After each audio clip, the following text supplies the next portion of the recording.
people, what we saying? It's your boy Muzi13. Make sure you guys like, comment, drop, follow, subscribe, all that good stuff. I am back for that post-match reaction. Arsenal 3, Sunderland nil, and this was quality. This is what was needed. This was a big game. Arsenal coming off that, win against Chelsea in the midweek to send us to the Carabao Cup final. Going into this game, we knew what the stakes were for this game. Arsenal were playing Sunderland before City take on Liverpool tomorrow in a huge game, and Arsenal had the opportunity to go 9 points clear. This is a huge opportunity because a lot of people are saying that City-Liverpool game, Liverpool are the favorites are at Anfield, and City's record isn't that good. So it was important for us to get the win, and the win we did. And it's very important that we got these 3 points, because when we got those opportunities to extend the gap to much more than it should be right now against the likes of Liverpool, against the likes of Nottingham Forest, after City dropped points, we didn't take advantage. We drew those games as well. So and obviously we lost our last home game against Manchester United when City closed the gap. But seeing as City drew against Spurs last week, being 2-0 up and then fumbling that lead, it gave us that 6 points lead. And then going into this game, we knew if we win, we have a very good chance of being 9 points clear come the end of the weekend. Now, City still have to go and play, but Liverpool on form, and seeing the way City's defense has been looking, I think Liverpool could win that game. So we'll sit back tomorrow, watch that, and hope Liverpool win that game so we can be 9 points clear. But let's get into this game real quick. Arsenal got the 3-0 win. Goal scorers Zubimendi and Gyokeres brace. Arteta went with a bit of a changed lineup, not too much, but in the defense, obviously Raya came back in for Kepa. Timber, Saliba, Gabriel still kept their spots, and Calafiori had a start instead of Hincapié, who was sensational against Chelsea, might I add. Rice and Zubimendi made the midfield. On the right, Madueke, as it was in the midweek, with Havertz in the 10 and Trossard on the left. Starting this game with Martinelli, and up top, Jesus. So Arteta made about 5 changes from what it was in the midweek. And it was important because, you have to freshen up the team. You have to give players opportunities and, get us ready for the game against Sunderland. And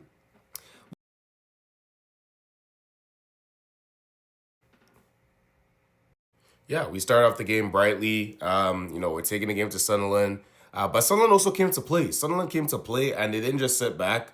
Sunderland are a team that like to play, take the game to you. So they kind of had a bit of a mid-block, sit deep at times when we had the ball, and then counter, when they got the ball. But it all came to vain. If we look at kind of what the first half stats were, they actually had more possession. It was a tight game. Obviously, we had, the opportunity with Zubimendi towards the end of the half to get us to go. And what a goal that was, by the way. What a goal. Yeah. So, obviously, Trossard got the assist for the goal. He gets the ball on the left-hand side, plays the ball into Zubimendi. And sometimes plays take a touch. They're like looking for who can I pass the ball to. Zubimendi said, nah, I am taking the shot. And what a beautiful shot he took.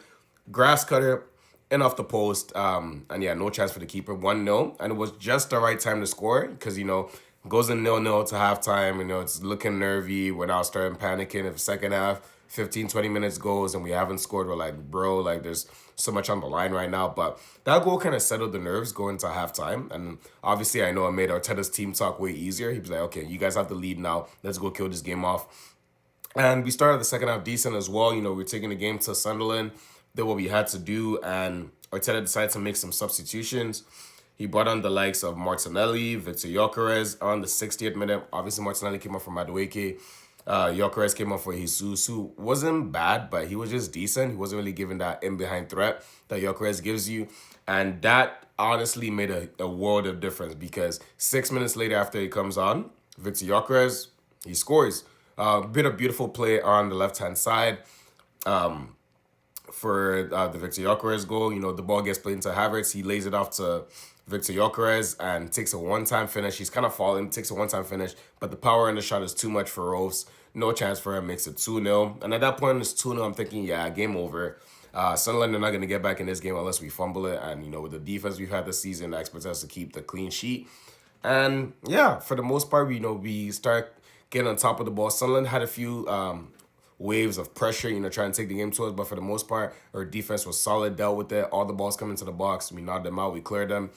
And to make things sweeter, towards the end of the game, we get a break on a counter. Sunderland send players up to try and get a goal, and the ball is played over the top. Martinelli gets to the ball in front of the defender first, and he takes it past him. Defender can't stop him anymore because if he pulls him back, it's a red card. And Martinelli's running through. Obviously, Gyokeres is doing good to keep up with him. He's side by side. Martinelli does the right thing, scores it to Gyokeres, who has the easy tap in, and it makes it 3-0 in the 90th minute, and the game is done. So Arsenal winning the game 3-0 against Sunderland. Beautiful stuff. That's now 9 points clear at the top of the Premier League. And yes, it is 9 points because Aston Villa also played today. If they won, it would have cut it back to 7, but they drew with Bournemouth 1-1 at the Vitality Stadium. So now Man City and Aston Villa on 47 points, Arsenal on 56 points. United have been doing good. The last 4 games in a row for them. They're on 4th to 44 points. But all in all, it's important for us to get the win. 56 points, 32 plus 32 goal difference. And now we can sit back, kick back, and just, hate watch the Man City Liverpool game tomorrow. Hopefully Liverpool get the job done. But I am buzzing because this was a huge game. And for me, this is a pivotal weekend in the title race. I've said it. I don't know if I've said it on camera, but I know I've said it to my friends that if we win this game against Sunderland and City lose to Liverpool tomorrow, I think that's the title race done. Obviously not mathematically, but I just feel like 9 points with 13 games to go is going to be a bit too much for City to claw back. So let's hope Liverpool do the job well. Liverpool have to do the job for themselves because the way the top 4 race is looking right now, United in 4th and 44, Chelsea 5th and 43, day one today. Liverpool now at 39 points, so they're 4 points behind Chelsea and they're 5 points behind United. So they have to win if they want to, make it into the top 4. So, I'm buzzing. Anfield for City is not going to be easy, but Arsenal did their job. The 3 points. My man of the match is Declan Rice. I felt like he had a very good game. Gyokeres, honestly, is a close second. Maybe if he started the game, he would have been, getting that accolades as well, but Rice was sensational this game. He's my man of the match. And yeah, Arsenal get the job. 3-0. I am buzzing. I can get to relax now and enjoy my weekend. But it's been your boy Muzi13. Make sure you guys like, comment, drop a follow, subscribe, all that good stuff. I'm going to see you guys in the next one. I'm out. Peace.